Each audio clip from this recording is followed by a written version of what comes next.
দশম শ্রেণীর বাংলা ব্যাকরণে সমাস বলে যে অধ্যায়টি তোমাদের রয়েছে, সেই অধ্যায়ের গুরুত্বপূর্ণ সমাসগুলি নিয়ে আগের ক্লাসগুলিতে আলোচনা করেছি। আজকে আলোচনা করব সমাসের গুরুত্বপূর্ণ এমসিকিউ বেস প্রশ্ন নিয়ে। হ্যালো স্টুডেন্টস, তোমরা দেখছো এডুডিউস চ্যানেলে তোমাদের সবাইকে স্বাগত জানাই। তো আজকে আমরা সমাসের সমাস যে অধ্যায়টা রয়েছে সেই অধ্যায় থেকে কোন কোন এমসিকিউ গুরুত্বপূর্ণ, সেই গুরুত্বপূর্ণ এমসিকিউ নিয়ে আজ আলোচনা করব। তা চলো আমরা শুরু করি। দেখো, সমাস আমরা পড়তে গেলে একটু ভয় পাই, কারণ চ্যাপ্টারটা একটু লং। কিন্তু ভয় পাওয়ার কিছু নেই, আগে আমরা তো পড়েছি, একটু বারবার করে পড়বে। আর আমি যে আজকে এমসিকিউ প্রশ্নগুলো দেব, সেই প্রশ্নগুলো একটু অধ্যয়ন করবে বারবার করে, তাহলে দেখবে প্রশ্ন কমন এসে যাবে। এবং যেগুলো মার্ক করতে বলবো সেগুলো অবশ্যই তোমরা মার্ক করে নেবে। তাহলে চলো আমরা এমসিকিউ আলোচনা করি। তাহলে সমাস থেকে যে প্রশ্নটা প্রথমেই আসে, সমাস কথার অর্থ কী? সমাস কথার অর্থ কী? সমাস কথার অর্থ হচ্ছে সংক্ষেপ বা সংক্ষিপ্তকরণ।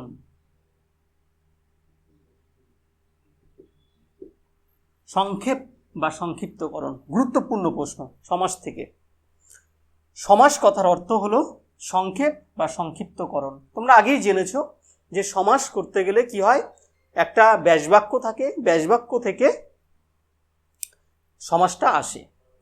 দুটি পদ থাকে, দুটির বেশিও থাকতে পারে, কিন্তু কমপক্ষে দুটি পদ থাকবে। এই দুটি পদকে বাড়ালে, বিস্তার করলে ব্যাসবাক্য পাওয়া যায়, এবং সেটা যদি সংক্ষিপ্ত করা হয় তাহলেই আমরা সমাসটা পেয়ে থাকি। তাই সমাস কথার অর্থ হলো সংক্ষেপ বা সংক্ষিপ্তকরণ। এবারে সমাসের পদের সংখ্যা কত? সমাসে পদের সংখ্যা দুটি। দুটি কি কি? একটা পূর্বপদ আর একটা পরপদ বা উত্তর পদ। তাহলে সমাসে কটা পদ থাকে? কমপক্ষে দুটি বা তার বেশি, দুই বা ততোধিক। এখানে লিখতে পারো দুই বা ততোধিক। দুই বা ততোধিক। প্রথমের পদটাকে বলে পূর্বপদ, পরের পদটাকে বলে পরপদ বা উত্তরপদ। বুঝতে পারলাম? তাহলে সমাসে পদের সংখ্যা কমপক্ষে দুটি, তার বেশিও থাকতে পারে। সমাসের ব্যুৎপত্তি মানে সমাসের গঠনটা কি? সমাসের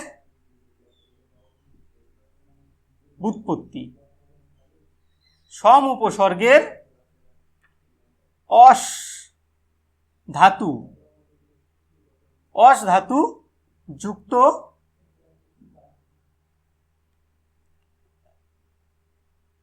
অ ব্র্যাকেটে ঘং।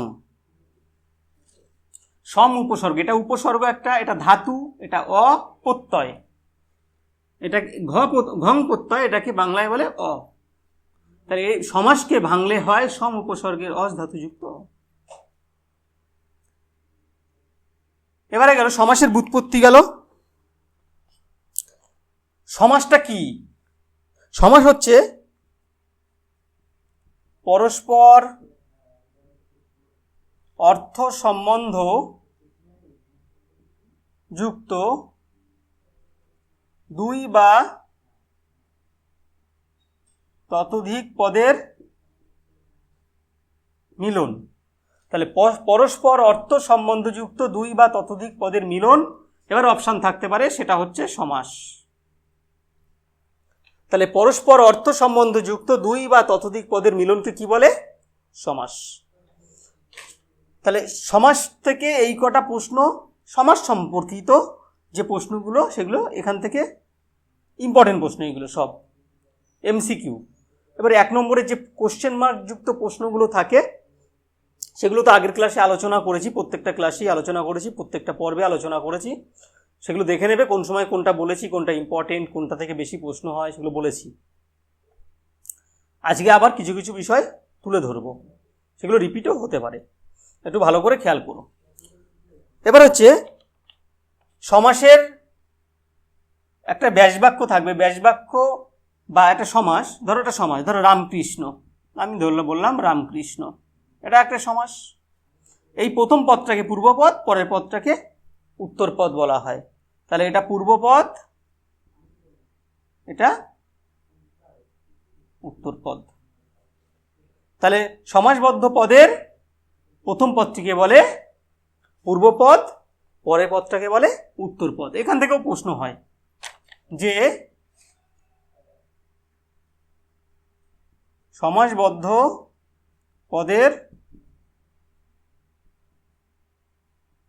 পূর্বের পদটিকে বলে পূর্বপদ, সমাসবদ্ধ পদের পরের পদটিকে পরপদ বা উত্তরপদ। এই প্রশ্নগুলো হয়। যে পদগুলি নিয়ে সমাস গঠিত হয় তাকে কি বলে? যে পদগুলি নিয়ে সমাস গঠিত হয়, যে পদগুলি নিয়ে সমাস গঠিত হয় তাকে কি বলে? সমস্যমান পদ।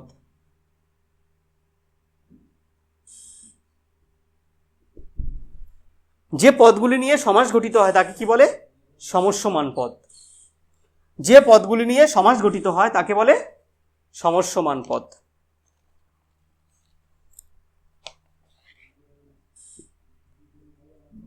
এবার যে এই যে সমস্যমান পদ, এই পদগুলিকে বিশ্লেষণ করলে যা পাওয়া যায়,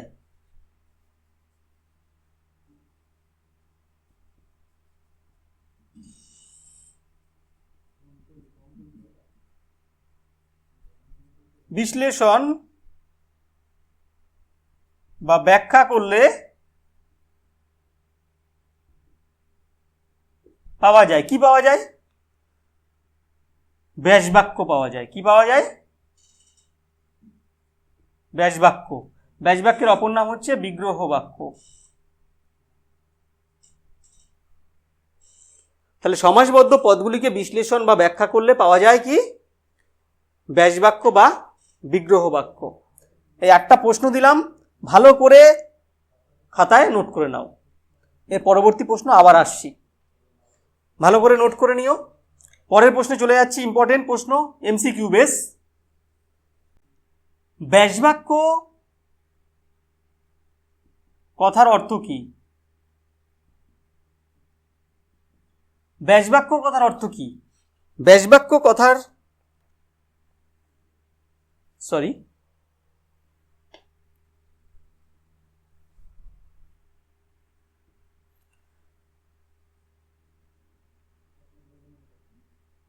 ব্যাসবাক্য কথাটির ব্যাস কথার অর্থ কি? ব্যাস কথার অর্থ বিস্তার। ব্যাসবাক্য কথাটির ব্যাস শব্দের অর্থ কি? ব্যাস শব্দের অর্থ কি? ব্যাসবাক্য কথাটির ব্যাস শব্দের অর্থ কি?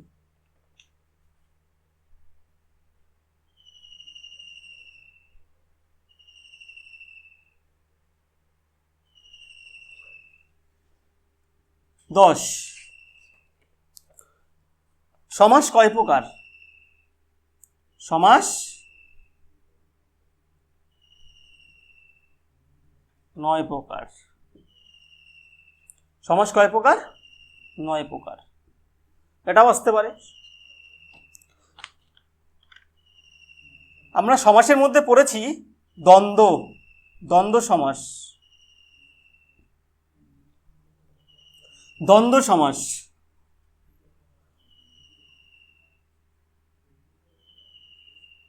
দ্বন্দ্ব, দ্বন্দ্ব কথার অর্থ কি? দ্বন্দ্ব কথার অর্থ যুক্ত বা জোড়া বা মিল, এইগুলো। দ্বন্দ্ব কথার অর্থ হচ্ছে যুক্ত, জোড়া বা মিল, ঠিক আছে? বা যোগও থাকতে পারে, যোগ। আমরা এমনি দ্বন্দ্ব বলতে কি বুঝি? দ্বন্দ্ব বলতে ঝগড়া, কলহ, বিবাদ, এইগুলো বুঝি। কিন্তু সমাসে দ্বন্দ্ব কথার অর্থ হচ্ছে,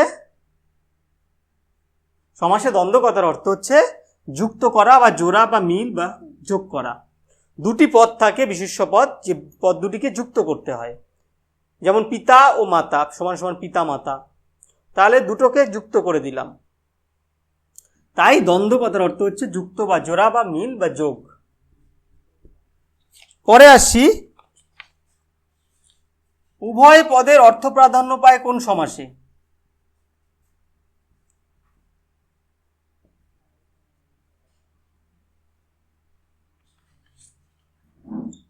উভয় পদের অর্থ প্রাধান্য পায়, উভয় পদের অর্থ প্রাধান্য পায় কোন সমাসে? দ্বন্দ্ব সমাসে।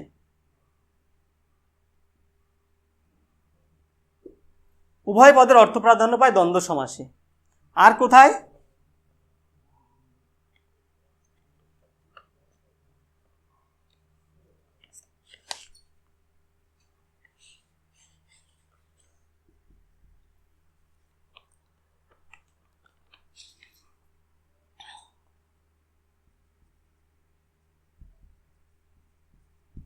পরপদের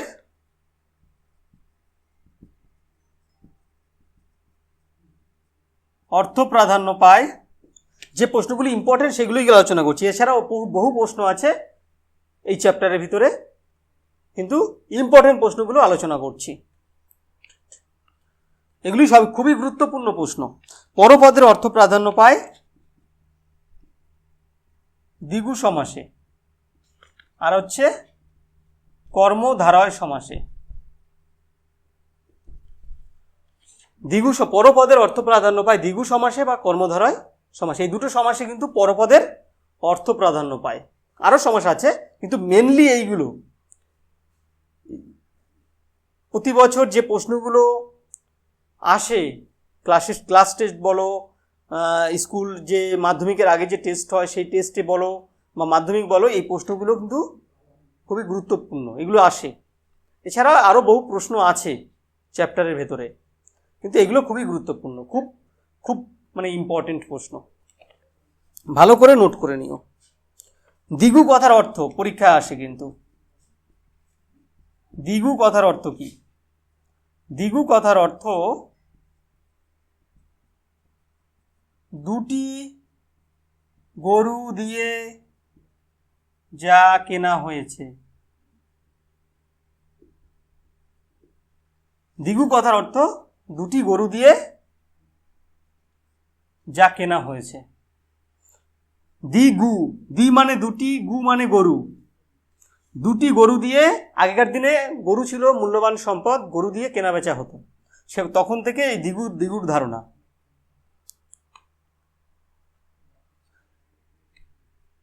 পূর্বপদ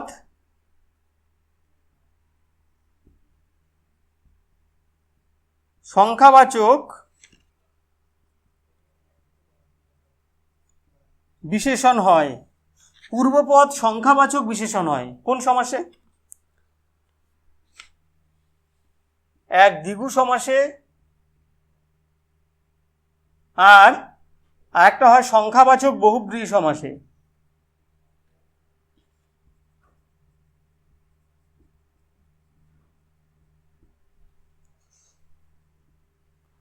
তাহলে পূর্বপদ সংখ্যাবাচক বিশেষণ হয় কোন সমাসে? দ্বিগু সমাসে, আর একটা হয় সংখ্যাবাচক বহুব্রীহি সমাসে। দ্বিগু সমাসে যেমন আছে, যদি বলি চৌমাথা, তাহলে কি হয়? চার মাথার সমাহার। চৌমাথা, চার মাথার সমাহার। চার দেখো সংখ্যাবাচক, সংখ্যাবাচক বিশেষণ। সংখ্যাবাচক বহুব্রীহি দশানন, 10 আনন যার, রাবণের 10টা মাথা, 10 আনন যার। তাহলে এটা যার আছে শেষে বহুব্রীহি সমাজ, আর যেহেতু প্রথমে সংখ্যাবাচক বিশেষণ আছে তাই এটা সংখ্যাবাচক বহুব্রীহি। তাহলে এই দুটো সমাসেই পূর্বপদ সংখ্যাবাচক বিশেষণ হয়। বুঝতে পারলাম?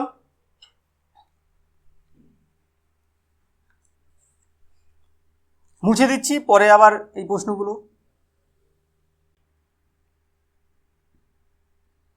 কর্মধারয় কথার অর্থ কি?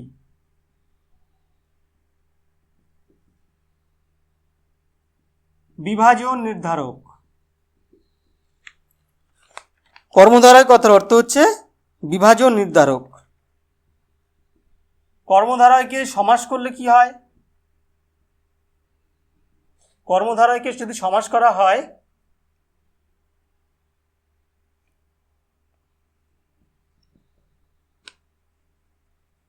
নিজেই কর্মধারয় সমাস, নিজেই কর্মধারয় সমাস।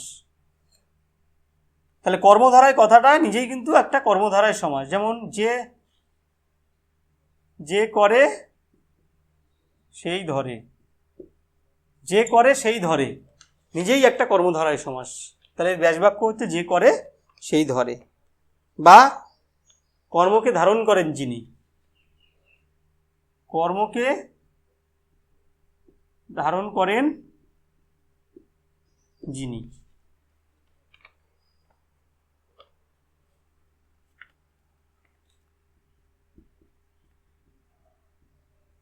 উপমান ও উপমেয়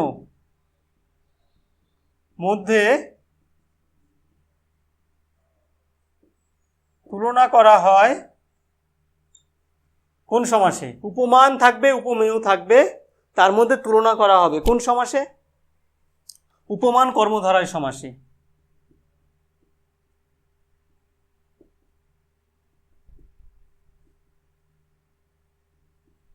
উপমান কর্মধারয় সমাসে। উপমান উপমেয়ের মধ্যে তুলনা। তা তোমরা বলতে পারো উপমান কি স্যার, উপমেয় কি? তাহলে যদি বলি মিশ কালো, মিশির মতো কালো, তাহলে মিশির সাথে কালোর তুলনা, মিশির মতো কালো, তাহলে এটা হচ্ছে উপমান, এটা উপমেয়। সরি, এটা হচ্ছে উপমান, এটা হচ্ছে উপমেয়। তাহলে মিশির মতো বা মিশির ন্যায়, মিশির ন্যায় বা মতো, মিশির মতো কালো বা মিশির ন্যায় কালো, তাহলে এটা উপমান, এটা উপমেয়। এর মধ্যে তুলনা করা হচ্ছে একমাত্র উপমান কর্মধারয় সমাসে। পরেরটা চলে যাচ্ছে।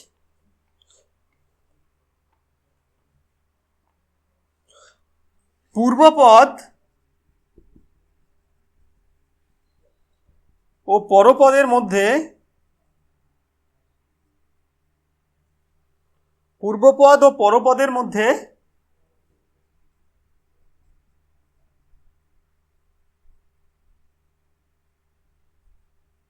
অভেদ কল্পনা করা হয়। পূর্বপদ ও পরপদের মধ্যে অভেদ কল্পনা করা হয় কোন সমাসে? রূপক কর্মধারয় সমাসে। খুব ইম্পর্টেন্ট প্রশ্ন। রূপক কর্মধারয়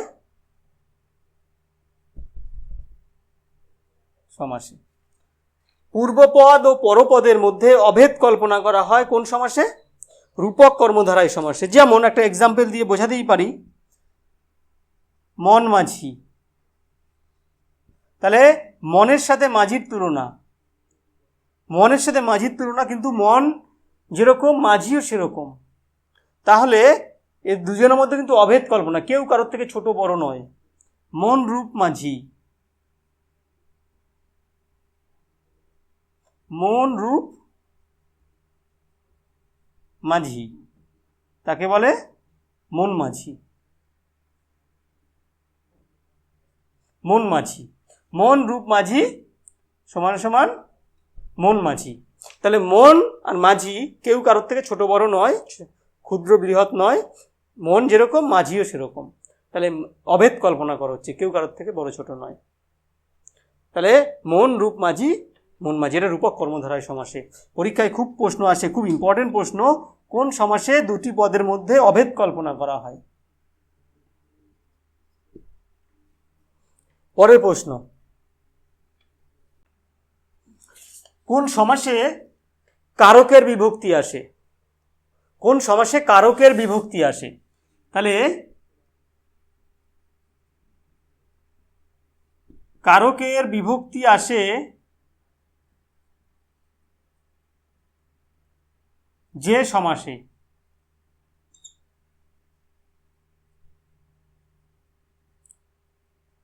তৎপুরুষ সমাসে। তাহলে কারকের বিভক্তি আসে কোন সমাসে? তৎপুরুষ সমাসে। তৎপুরুষ সমাসে কারকের বিভক্তি আসে। তৎপুরুষ কথার অর্থ কি?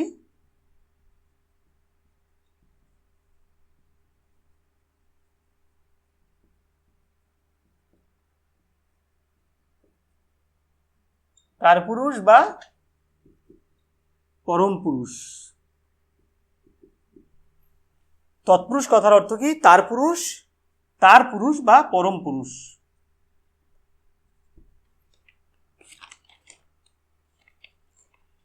কে বিভক্তি লোপ পায়? কে বিভক্তি লোপ পায় যে সমাসে। তাহলে কে বিভক্তি কোন সমাসে লোপ পায়? কর্ম তৎপুরুষ কে দিয়ে কর্মকারক আসে।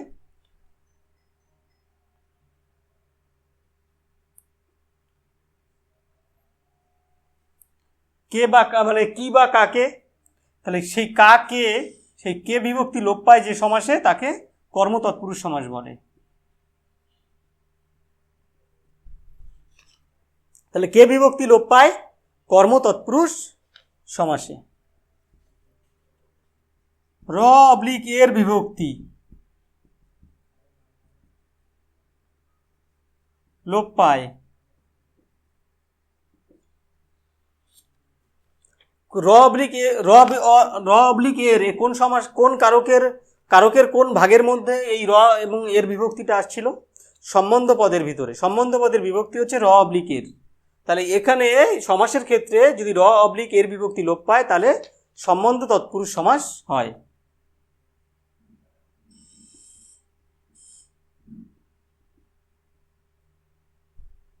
সম্বন্ধ তৎপুরুষ সমাসে লোপ পায়। ঠিক আছে, তাহলে র অবলিক এর বিভক্তি লোপ পায় সম্বন্ধ তৎপুরুষ সমাসে।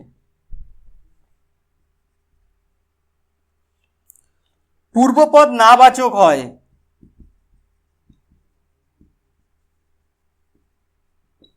পূর্বপদ না বাচক হয় কোন সমাসে? না থাকবে, নেগেটিভ সেন্স থাকবে প্রথমেই। কোন সমাসের ক্ষেত্রে? লিখে নাও, নং তৎপুরুষ।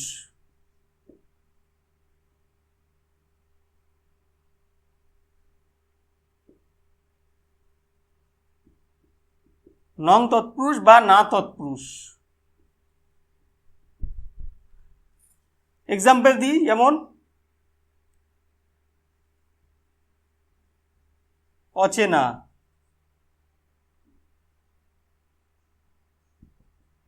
নয় চেনা, অচেনা নয় চেনা, অসৎ নয় সৎ, এরকম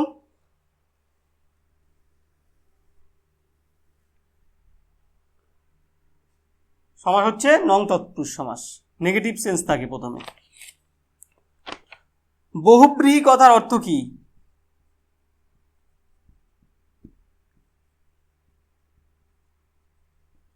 বহুব্রীহি কথার অর্থ হলো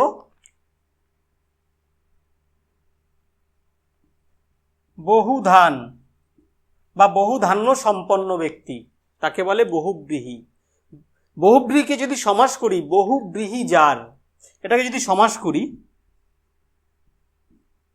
এটা সমাসও আসতে পারে, ব্যাস বাক্য। তাহলে এটা যদি সমাস করি, দেখ বহুব্রীহি এর ব্যাস বাক্য হলো বহু ব্রীহি যার। বহু ব্রীহি যার, ব্রীহি মানে ধান, বহু ব্রীহি যার, যার যে বহু ধান থাকতো তাকে বহুব্রীহি বলা হতো।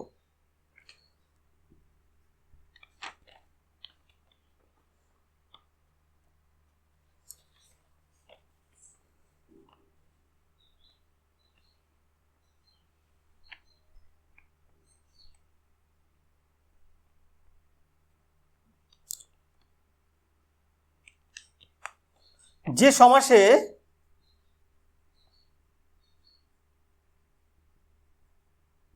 পূর্বপদ ও পরপদের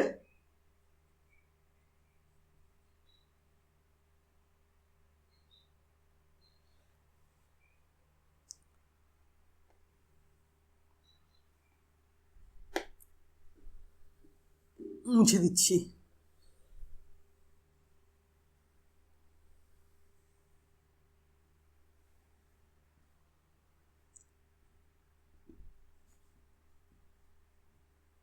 যে সমাসে সমাসবদ্ধ পদের অর্থ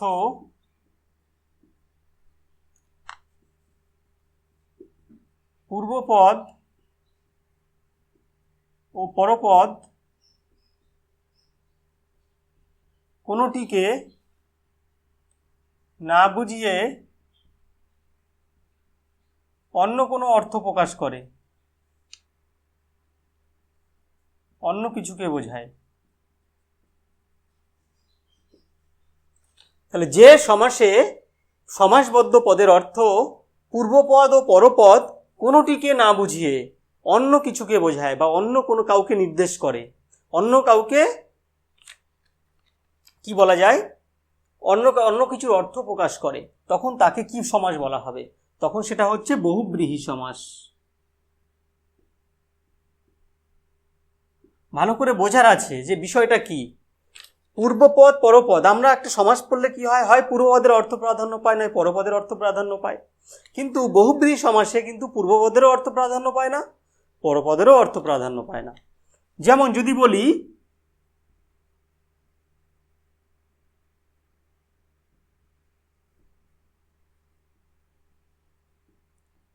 বিনা পানিতে যার, তাহলে হয়ে যাবে বিনা পানি। বিনা পানিতে যার, বিনা তোমরা দেখেছো এরকম করে বাদ্যযন্ত্র বাজায়, কে বাজায় না, সরস্বতী মার হাতে বাদ্যযন্ত্র থাকে। তাহলে বিনাকেও বোঝাচ্ছে না আর পানিকেও বোঝাচ্ছে না। পানি মানে হাত, পানি মানে জলের পানি নয়, এই পানি মানে হাত।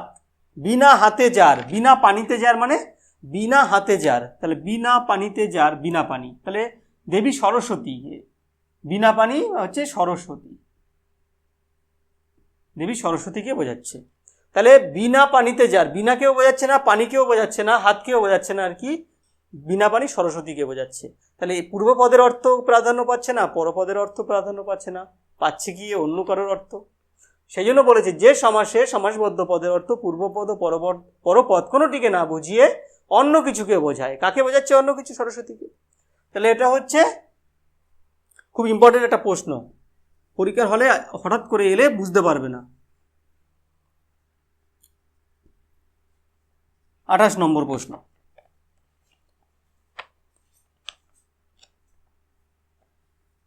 যে সমাসে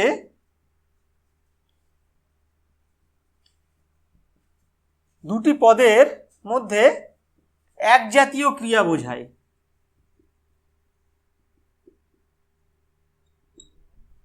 যে সমাসে দুটি পদের মধ্যে এক জাতীয় ক্রিয়া বোঝায়, মানে দুটি পদ থাকবে, তোমরা জানো প্রথম পদ যা কাজ করছে সেকেন্ড পদও তাই কাজ করছে, সেক্ষেত্রে কোন সমাস হয়? এক জাতীয় ক্রিয়া। যেমন দিয়ে বোঝাতে পারি,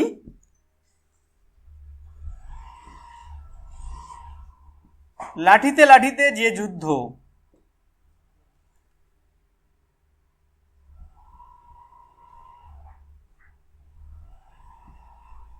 চুলে চুলে যে যুদ্ধ, ঘুষিতে ঘুষিতে যে যুদ্ধ, তাহলে লাঠিতে লাঠিতে দুটো লাঠি, একটা লাঠির সাথে একটা লাঠির সংঘর্ষ, লাঠিতে লাঠিতে যুদ্ধ, লাঠালাঠি, চুলে চুলে যে যুদ্ধ, চুলোচুলি, ঘুষিতে ঘুষিতে যে যুদ্ধ, ঘুষোঘুষি। তাহলে এটা লাঠালাঠি, এটা চুলোচুলি, এটা ঘুষোঘুষি। তাহলে দুটি পদ, লাঠি লাঠি, চুল চুল, ঘুষি ঘুষি, তাহলে এই দুটি পদের মধ্যে এক জাতীয় ক্রিয়া। এও ঘুষি মারছে, ও ঘুষি মারছে, মানে এও যুদ্ধ করছে, ও যুদ্ধ করছে, দুটো ঘুষি যুদ্ধ করছে, দুটো লাঠি যুদ্ধ করছে। তাহলে এক জাতীয় ক্রিয়া। যে সমাসে দুটি পদের মধ্যে এক জাতীয় ক্রিয়া বোঝায়, এটা কি? এটা ব্যতিহার বহুব্রীহি।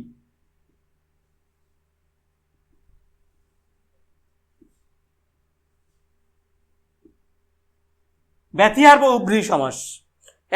যে সমাসে দুটি পদের মধ্যে এক জাতীয় ক্রিয়া বোঝায় সেটা হচ্ছে ব্যতিহার বহুব্রীহি সমাস। খুব ইম্পর্টেন্ট প্রশ্ন এইগুলো, বারবার বলে দিচ্ছি। যে সমাসে দুটি পদের মধ্যে এক জাতীয় ক্রিয়া, ব্যতিহার বহুব্রীহি সমাস। লাঠিতে লাঠিতে যে যুদ্ধ, চুলে চুলে চুলে যে যুদ্ধ, ঘুষিতে ঘুষিতে যে যুদ্ধ। রাজায় রাজায়, আর একটা দিতে পারি, রাজায় রাজায় যে যুদ্ধ, রাজায় রাজায় যে যুদ্ধ, ব্যতিহার বহুব্রীহি। রাজায় রাজায়,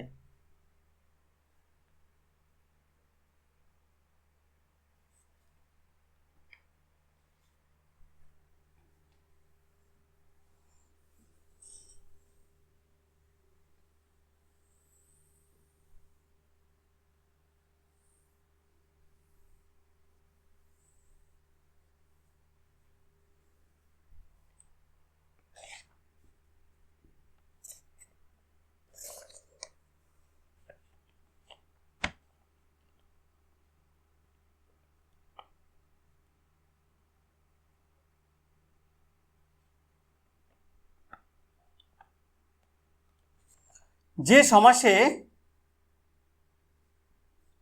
সমাসে মধ্যের পদ লোপ পায়, মধ্যের পদ লোপ পায়, যে সমাসে মধ্যের পদ লোপ পায়,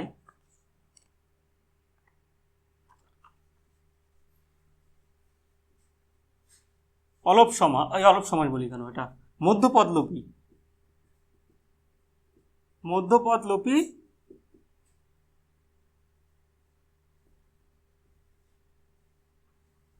বহুব্রীহি সমাস। মধ্যপদলোপী কর্মধারায় সমাস হতে পারে, কর্মধারায়, মধ্যপদলোপী কর্মধারা হতে পারে, মধ্যপদলোপী বহুব্রীহি হতে পারে। মধ্যের পদ অপশান দেখে তোমরা চুজ করবে, ঠিক আছে। তারপরে গেল যে সমাসের ব্যাসবাক্য হয় না, যে সমাসের ব্যাসবাক্য হয় না, এটা হচ্ছে নিত্য সমাস। খুব ইম্পর্টেন্ট প্রশ্ন, যে সমাসের ব্যাসবাক্য হয় না, খুব ইম্পর্টেন্ট, ভিভিআই।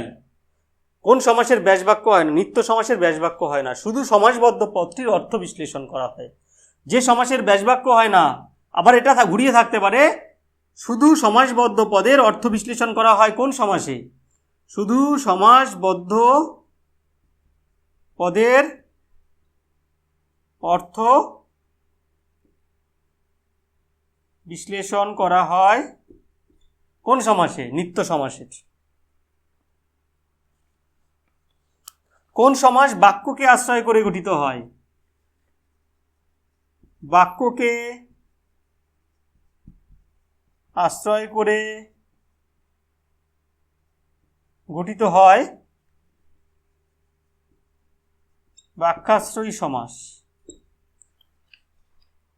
বাক্যকে আশ্রয় করে গঠিত হয়, আমরা দেখেছি, যেমন রাজায় রাজায় যে যুদ্ধ, তারপর হচ্ছে লাঠিতে লাঠিতে যে যুদ্ধ। তাহলে এটা বাক্যের মতনই, কিন্তু একটা সমাস আছে যেখানে এটা মানে অন্য ধরনের সমাস, যেমন ওটা তো ব্যাস বাক্য, বাড়ালাম বলে বাড়লো, আর একটা সমাস আছে বাক্যের মতনই দেখতে। ধরো সবুজ বাঁচাও কমিটি, সবুজ বাঁচাও কমিটি, যেরকম আছে সেরকমই বসবে সবুজ বাঁচাও কমিটি। এটা নিজেই একটা সমাস, আবার বাক্যের মতো দেখতে। বসে আঁকো প্রতিযোগিতা,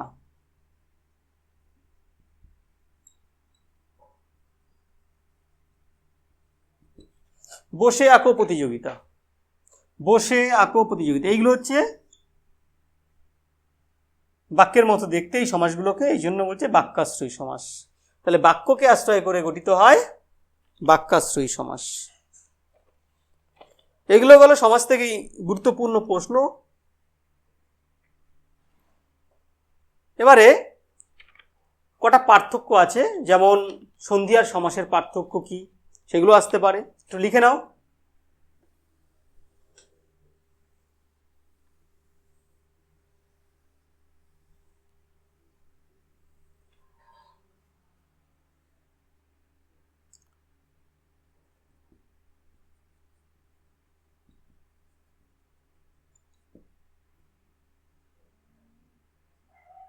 সন্ধি আর সমাসের পার্থক্য কি? সন্ধি সমাস, সন্ধি আর সমাসের পার্থক্য কি? সন্ধি হচ্ছে বর্ণের মিলন, সন্ধি হলো বর্ণের মিলন, সমাস হলো পদের মিলন। তাহলে সন্ধি হলো বর্ণের মিলন, সমাস হলো পদের মিলন। সন্ধিতে শব্দের অর্থের পরিবর্তন হয় না,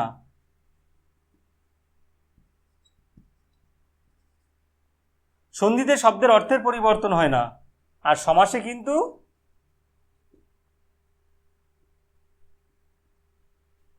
শব্দের অর্থের পরিবর্তন হয়।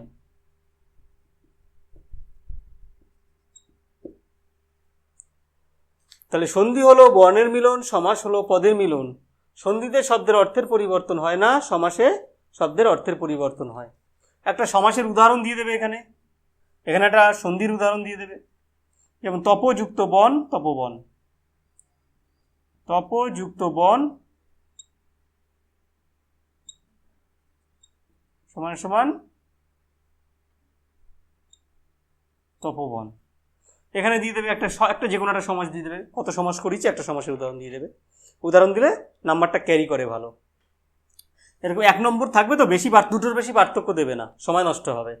তাই সন্ধি ও সমাসের পার্থক্য, মেন দুটো পার্থক্য আমি দিয়ে দিলাম। এবার তোমরা যদি ভালো লাগে অন্য কোনো পার্থক্য দিতে চেষ্টা করো, করতেই পারো, সেটা তোমাদের ব্যাপার। এবার আসছি দ্বিগু সমাস ও কর্মধারায় সমাসের পার্থক্য, খুব আসে কিন্তু পরীক্ষায়। দ্বিগু সমাস ও কর্মধারায় সমাসের পার্থক্য,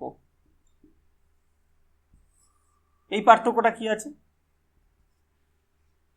দ্বিগু সমাসে পূর্বপদ সংখ্যাবাচক হয়,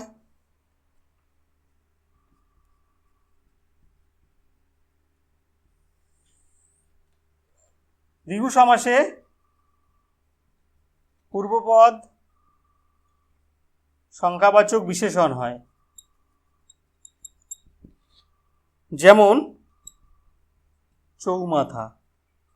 হয়ে গেল, একটা উদাহরণ দিয়ে দিলাম। কর্মধারায়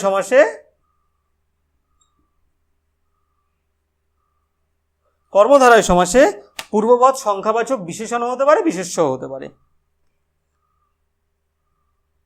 পূর্বপদ সংখ্যাবাচক বিশেষ্য বা বিশেষণ হয়, যেমন শ্বেত পদ্ম।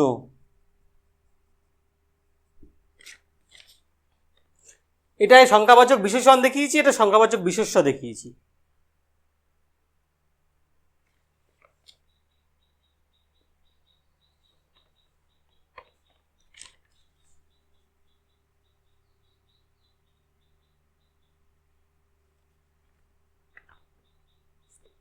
সরি সংখ্যাবাচকটা লিখবে না। কর্মধারায় সমাসে পূর্বপদ বিশেষ্য বা বিশেষণ হতে পারে, যেমন শ্বেত পদ্ম, সাদা পদ্ম, শ্বেত যে পদ্ম, সাদা পদ্ম। এখানে সংখ্যাবাচকটা দেবে না কর্মধারয় সমাসে, সংখ্যাবাচক হয় বহুব্রীহি সমাসে। আমি ভেবেছিলাম এটা বহুব্রীহি, যাই হোক। দ্বিগু সমাসে সংখ্যাবাচক বিশেষণ, কর্মধারয় সমাসে সংখ্যাবাচক না, বিশেষ্য বিশেষণ দুটোই হতে পারে। আর দ্বিগু সমাসে সংখ্যাবাচক বিশেষণ হয়, এটা ঠিক করে নিও, এটা সংখ্যাবাচক দেবে না। সংখ্যাবাচক একমাত্র হয় দ্বিগু সমাসে আর হয় বহুব্রীহি সমাসে। 2 নম্বর, দ্বিগু সমাসে পরপদ বিশেষ্য পদ হয়।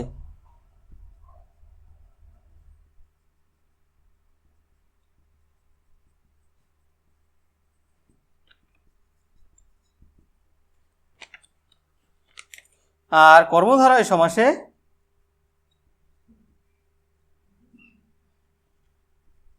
পরপদ বিশেষ্য বা বিশেষণ হতে পারে। এই পার্থক্যগুলো পড়বে, এটা কিন্তু খুব ইম্পর্টেন্ট, দুটোই, ঠিক আছে? এটা কিন্তু খুব খুব খুব খুব খুব আসে পরীক্ষায়, দ্বিগু সমাস ও কর্মধারয় সমাসের পার্থক্য। এবারে আমরা চলে আসব আরো দুটো পার্থক্যতে, সেই দুটো লিখে নাও।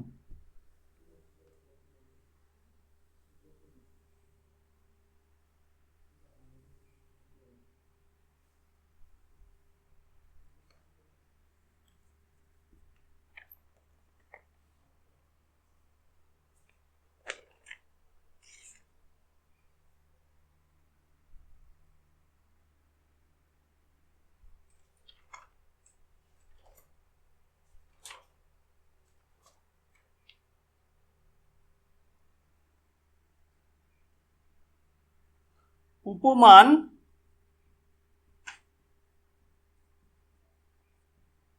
ও উপমিত কর্মধারায় সমাসের পার্থক্য।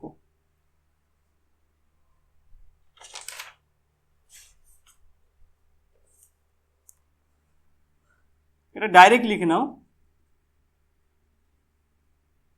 উপমান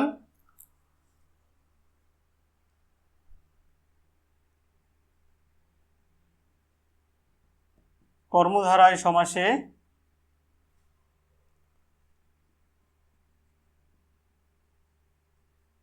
উপমাবাচক পদের সঙ্গে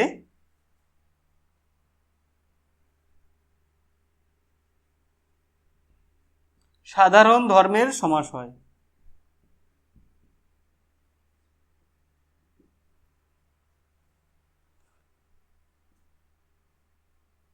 অন্যদিকে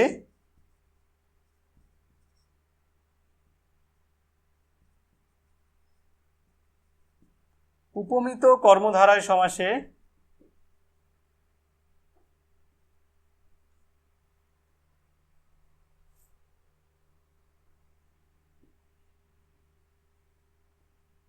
উপমাবাচক পদের সঙ্গে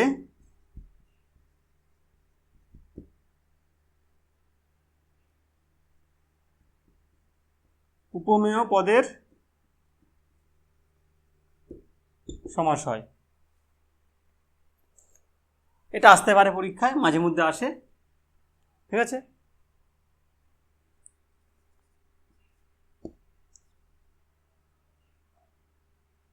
উপমিত রূপক কর্মধারয় সমাসের পার্থক্য।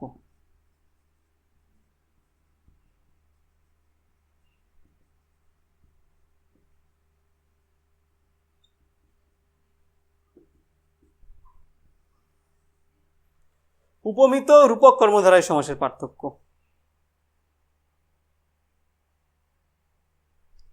উপমিত কর্মধারয় সমাসে কি হয়? উপমান কর্ম মানে প্রাধান্য পায়, আর একটা পরেরটা উপমেয় কর্ম প্রাধান্য পায়। অ্যান্সার দিয়ে লিখে দিই, উপমিত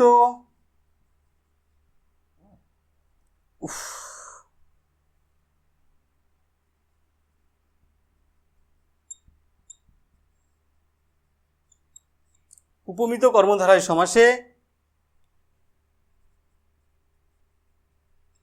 উপমেয় প্রাধান্য পায়। আর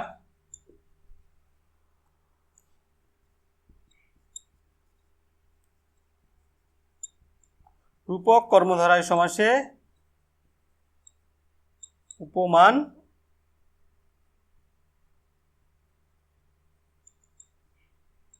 প্রাধান্য পায়। লাস্ট প্রশ্ন, সমাহার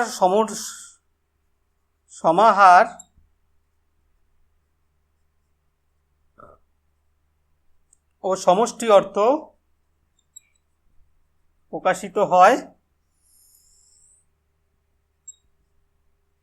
দ্বিগু সমাসে। এই তোমাদের 35টা প্রশ্ন দিলাম, তার বেশি হতে পারে, আমার এই যে নাম্বার কাউন্টিংয়ে ভুল হতে পারে, সেটা একটু মিলিয়ে নেবে তোমরা। মোটামুটি এই সকল প্রশ্নগুলো যেগুলো আলোচনা করলাম এইগুলোই ইম্পর্টেন্ট, এমসিকিউ বেস 1 নম্বরের, এগুলোই ইম্পর্টেন্ট, এগুলো করে যেও। আর সমাজটা মোটামুটি যেগুলো আলোচনা করেছি ওগুলো তোমরা তো পড়েছো, এবং আরেকবার করে রিভাইজ দেবে, বারবার করে রিভাইজ দেবে, মাঝে মধ্যে রিভাইজ দেবে, নাহলে কিন্তু ভুলে যাবে। এইগুলো হচ্ছে তোমাদের সমাজ ভিত্তিক প্রশ্ন উত্তর। আজকে এখানেই পর্ব শেষ, পরের আমরা বাচ্য নিয়ে আলোচনা করব। পরের বাচ্য আছে বাকি, যে কোনো একটা নিয়ে আমরা আলোচনা করি ভিডিওতে। তোমরা ভালো করে পড়াশুনো করো, ভালো থেকো, দেখা হবে নেক্সট ভিডিওতে।